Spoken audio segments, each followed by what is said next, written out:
Hello and welcome to the Your Financial Pharmacist Real Estate Investing Podcast, a show all about empowering pharmacists to achieve financial freedom through real estate investing. I'm Nate Hedrick, and each week, my co-host David Bright and I explore stories from pharmacists all over the country who are achieving their real estate goals while maintaining a meaningful career in pharmacy. Whether you're a first-time investor or a seasoned pro, we're here to provide education and inspiration about the world of real estate. Please note, this podcast is intended for educational purposes only and should not be considered financial or investment advice. Hey, David, how's it going? Hey, good, thanks. How you doing, man? Good. Happy Halloween. It is a fun time of year, specifically for my girls. It's a good time. Well, really for me too, because I get to eat their candy. But I love Halloween. This is awesome.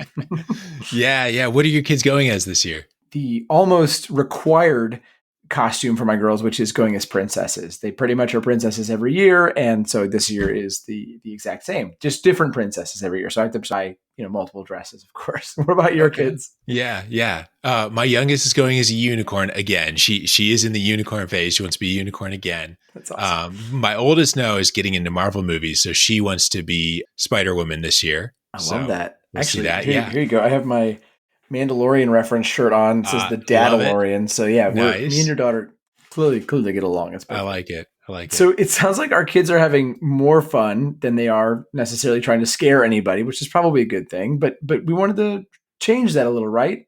Yeah. I mean, there's enough scariness out there.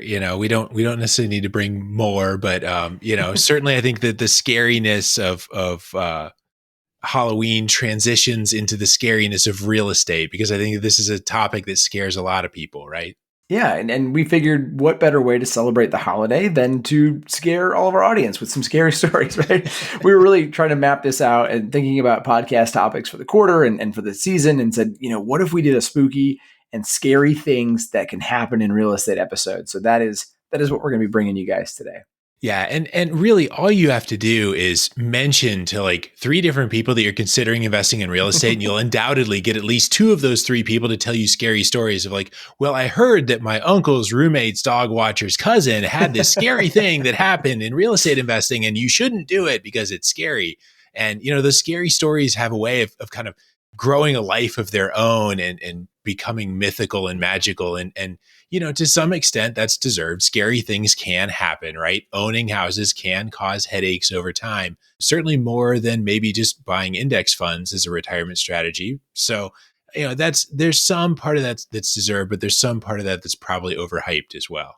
Yeah. And just like a scary movie marathon or, the classic horror flicks, they're scarier at first than I think they really need to be. And these stories are no different, right?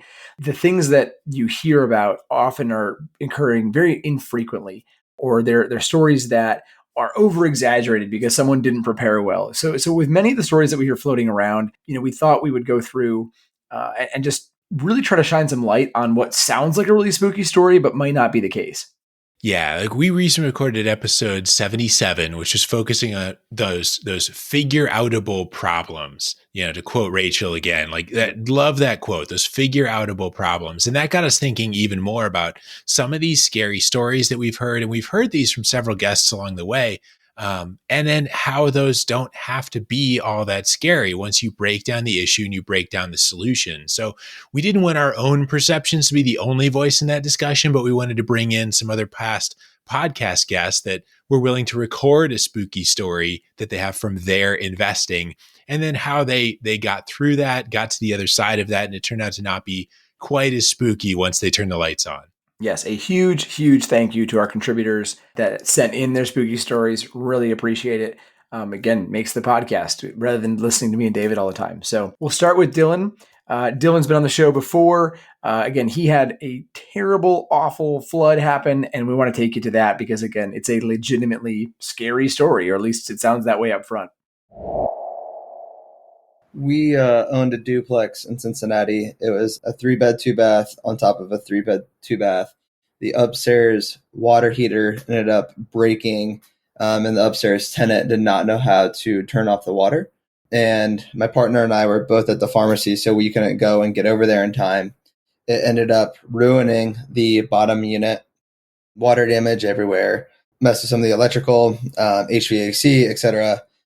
We had to find somewhere for those tenants to go in the interim while it got renovated. So that was our second investment property. So it was a little scary at times, but we ended up contacting the insurance company. The insurance company helped pay basically for the entire renovation. We were only out of pocket a couple $1,000s, and ended up those other tenants from the downstairs we inherited, and they weren't their best tenants, and so we ended up re-renting that place out.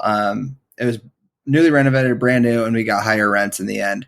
So I ended up on a good story, but in the meantime, it was a quite the welcome to the investment journey. So that was definitely rough. Not only was it a huge water issue, but water mixing with electricity sounds like it's not a good thing. And then when it's so bad that tenants have to move out of the property for a stretch, like that sounds particularly scary. That sounds like one of these things that I would have heard and would have thought, like, I don't know if I really want to get into this. This sounds like a mess. And especially happened when they're in the pharmacy, busy and can't handle it. Like, it just, I don't know. It sounds really scary. But again, it sounds like too, the insurance was there. Then that's what it's for, right? They prepared, they did the right things up front to make sure that when these bad things do happen, they were able to file for an insurance claim, and the insurance covered what, sounded originally like a potential catastrophic situation with exactly what the insurance is intended to do. Yeah, so definitely a huge lesson here to make sure that, catastrophic things hopefully don't happen very often at all, but there is the chance that can happen. And Murphy's Law, yes, this happened when Dylan and his partner were working in the pharmacy and couldn't jump out and handle it personally. So they needed to rely on insurance in this case because it just became a catastrophic issue. So making sure that you have insurance to protect yourself from some of these spooky, scary, potentially catastrophic situations is really important. If you need help finding an insurance agent or making sure you have the right insurance, we interviewed Brian Neal way back on episode 14, and he gives some tips on how to find an insurance agent, what kind of policies and considerations, and what that thought process is behind getting that insurance and getting that insurance right. Even one other thing, just in this market, when we've talked about market appreciation in recent years, this may be a good time, if you haven't talked with your insurance agent recently, is to give them a call and say, hey, I want to make sure that I still have enough insurance. I have the right insurance based on the value of my property today. If you haven't made that adjustment after the appreciation we've seen in the last few years, you may not have the coverage you need. So it may be worth a phone call to just check in and make sure that's right. That's a great reminder. And, one of the other things that I think it's easy to overlook, but might also be spooky to some individuals, is the fact that if they're the only people that are being relied upon and they're busy, like that could create a whole different set of problems, right? And it made the current problem even worse. So it's worth considering a professional property manager. They might have been able to respond faster. They might have been able to handle some of the next steps on their behalf.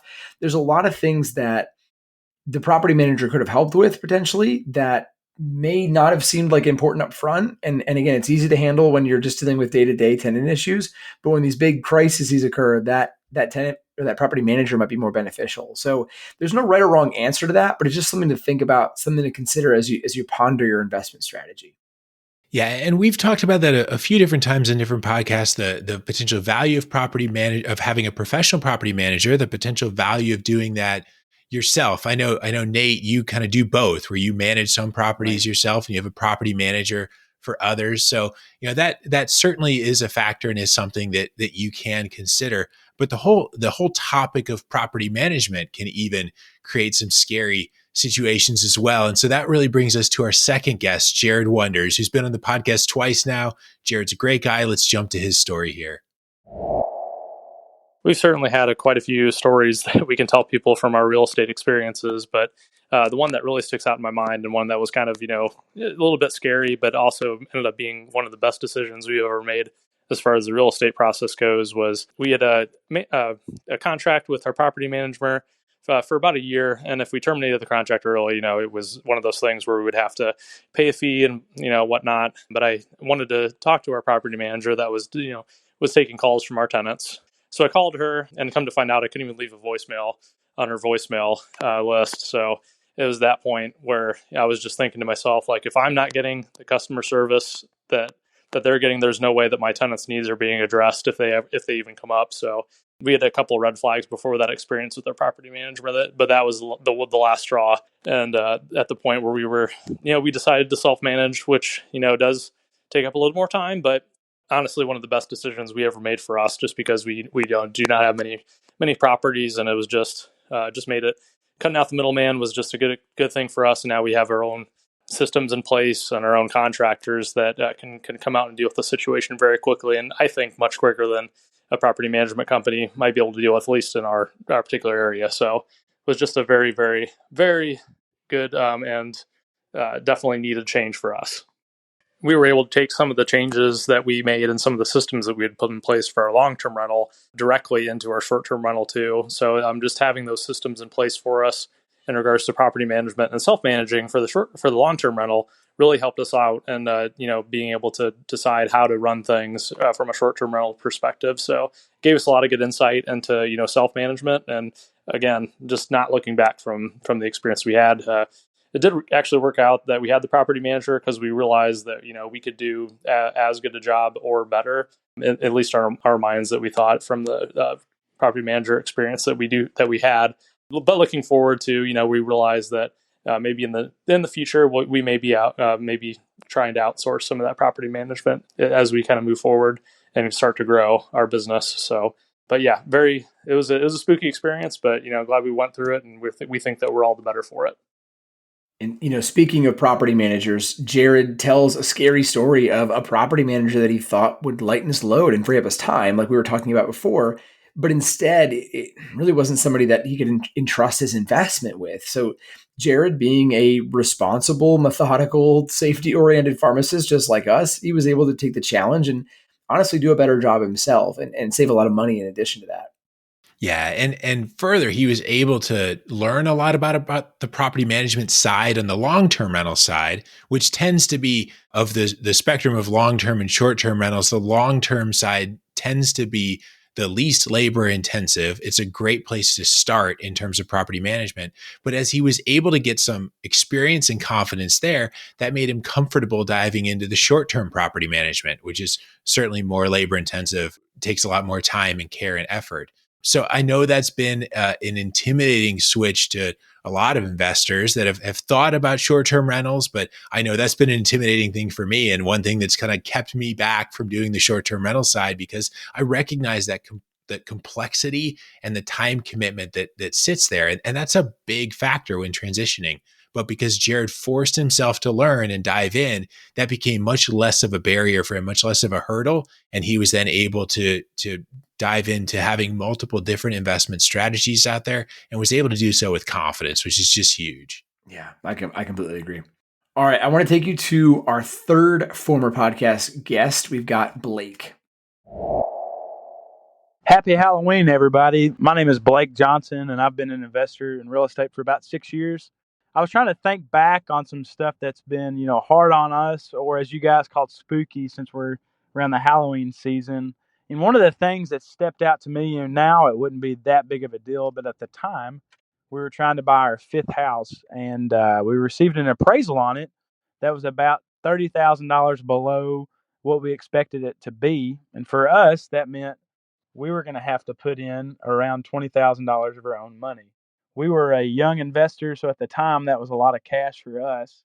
And so we didn't know what to do, and we've always heard that challenging an appraiser never works out well.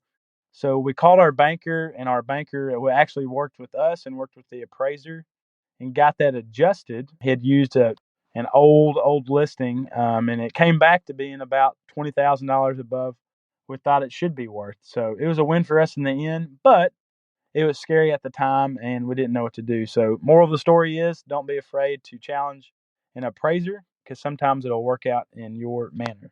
So I know we've talked with Blake in the past about some of the construction and renovation things in particular, and this wasn't that. This is one of the spooky things that can happen on the financing side of things. So Nate, with your realtor hat on, can you back us up a minute and just give us a little context for how crucial an appraisal is in the home purchase process? Yeah, sure thing. So once an offer is written by a buyer and accepted by the seller, and after whatever negotiation needs to take place, One common contingency is that the buyer must be able to get a mortgage on the property. They have to actually be able to pay for it. We call that a financing contingency. And the mortgage company, what they're trying to do is make sure that they're not loaning more on the property than the property is actually worth. They do so by requiring an independent appraisal, usually through an outside company, where that appraiser is going to come out and they're going to evaluate the property. And so if the appraisal comes back at a value that is lower than the agreed upon purchase price, the bank can choose to not offer the mortgage. Or the buyer could try to bring up the difference, right? They could have a higher down payment so the bank loans less money, effectively putting that bank in a safer spot, right? There are some options. But if the appraisal comes in much, much lower than expected, like $30,000 in this case, the buyer might not always have the ability to bring that extra money to the table, and they might fall through, which could mean the deal itself doesn't work out. So it's a pretty big part of the process, and one that we don't really talk about a whole lot. Yeah, and in the case of an investment property, that investor may have that extra saved, maybe, but it may not be saved for an extra down payment they weren't planning on making. So it may have been set aside for repairs or renovations, or even just as an emergency fund for that property, like we've talked about, because at some point the roof may go out, you may have sewer issues, whatever could happen. So if that's going to wipe all the savings and all the strategy that's behind there, that can be a problem. Plus, from an investment side, it's got to be discouraging to feel like you're paying $30,000 more than what an independent expert says the house is worth. Like, why would that make sense as an investor? Yeah. Jim said something great a couple episodes back about it's the only business in the world where somebody tells you this is what it's worth, and you're like, I'm willing to pay a whole bunch more for it. Are you sure? Yeah, It's just crazy. And again, I've seen these appraisals really cause a huge problem on the investment side. If the owner occupants are paying more than appraised value, that's not uncommon. We're still seeing that even in today's market, but especially over the last year or so. But what's nice is that they're going to be in that home for a while, right? They've got time for that appreciation to catch up, and it's not usually as big of a deal. But when you're making an investment, part of the goal is to remove that emotion and just make it a math problem. And if the math is telling you it's $30,000 over the appraised value, like, what are you starting to follow? It doesn't make as much sense.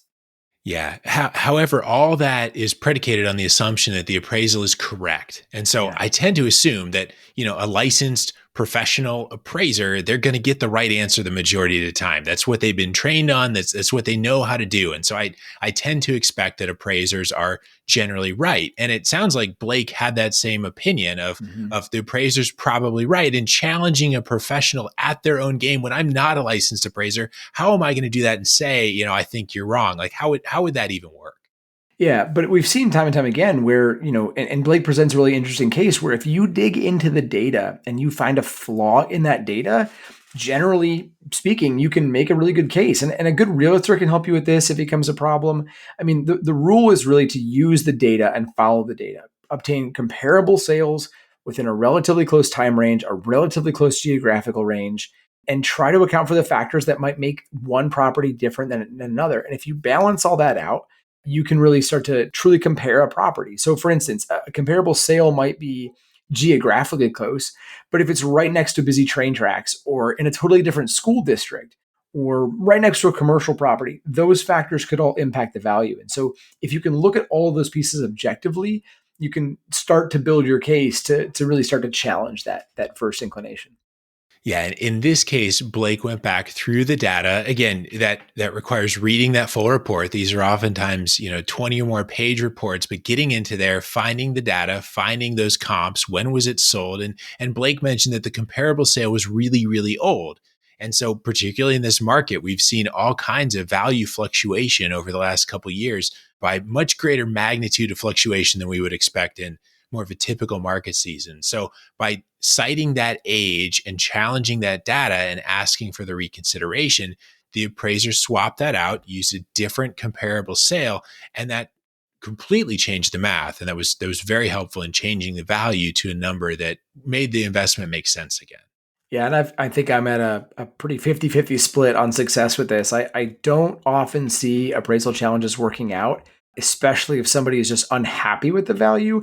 It has to be data driven. And even sometimes when I know the data supports it, it still doesn't change the appraiser's value. So it's a hard game. Yeah, and I think even your 50-50 example speaks to the fact that this challenging an appraisal isn't something that happens on every deal. This isn't like a routine part of the process. This is a pretty rare thing.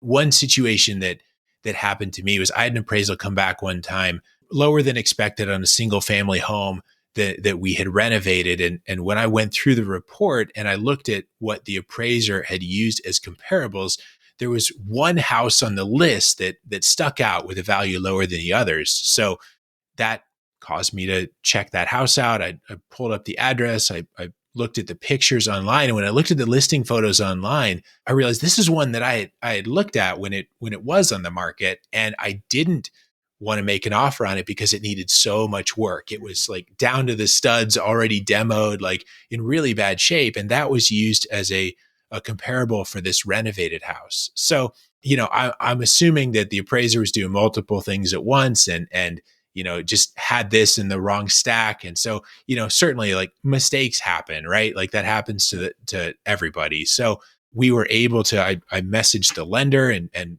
the lender and I pointed that out, and it did result in a similar process. So, it certainly can happen, but I've had many more appraisals that have been right than have been wrong. This is a pretty obscure thing, and challenging it doesn't happen every day. But yes, it is all about data and all about math, exactly like you're saying. Yeah, and like you mentioned, those egregious, very obvious issues, those are the ones where you're more likely to win your case and get that remedy.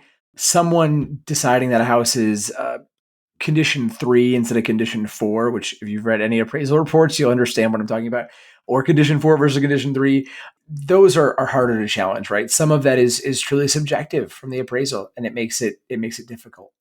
Yeah, and that's different than like a school district boundary, or again, some of those just very objective things, the date of the sale or the distance from the property being appraised. Those objective things are much easier to discuss than, well, I thought this house was pretty good looking. I didn't think it was that bad. Like those kind of things really weaken your argument a lot. Agreed. Yeah.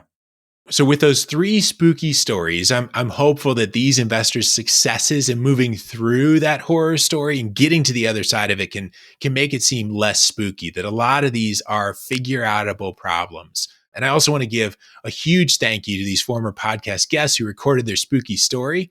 As a sign of appreciation, each person that recorded their story is going to get a super comfy YFP t-shirt sent to them in the mail. So again, we appreciate you all. Yeah, we seriously do. And we hope that we've made some spooky horror stories a little less scary for you on this Halloween. And you're ready to start your investing journey despite all of the spookiness out there. So have a great week and a happy Halloween. Thanks for listening to the YFP Real Estate Investing Podcast. If you like what you heard on today's show, please leave us a review and subscribe to the show so you never miss an episode. If you have a question, know someone that would make a good guest, or want to connect with Nate or David, head on over to yfprealestate.com and join the growing YFP Real Estate Investing Facebook group. As we conclude this week's episode of the YFP Real Estate Investing Podcast, an important reminder that the content in this podcast is provided to you for your informational purposes only and is not intended to provide and should not be relied on for investment or any other advice.